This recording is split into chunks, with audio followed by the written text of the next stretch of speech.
I want us to remember what happened that day and be horrified by ourselves.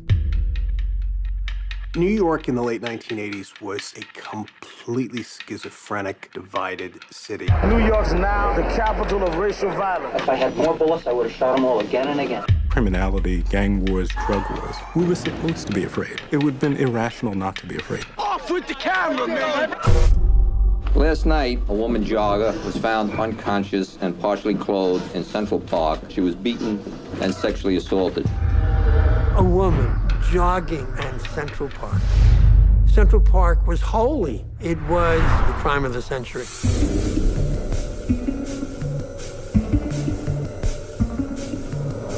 5 youths were arrested at 96th Street, all between 14 and 15 years of age. They got him!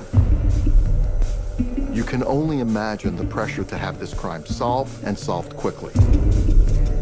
First we was all together, then they started to put us in different rooms separately. What did you do? Who were you with? Who did you come with? The tone was very scary. I felt like they might take us to the back of the precinct and kill us. You're not gonna go home until you give up a story. I told my son, go to the park that night. I feel guilty. I'm telling the guy, I don't know what you're talking about. They're getting a little angry. And they're like, you know you did it, didn't you? He had been interrogated for over 24 hours. That amounts to pressure. These young men were guilty. It was almost unquestioned. The police controlled the story. They created the story. They seized on the fears of the people, wilding the bestial characterization of the black man. There's no DNA match whatsoever to any of these boys. I was going nuts. No blood on the kids. Nobody could identify them, but if they confessed, and that was that.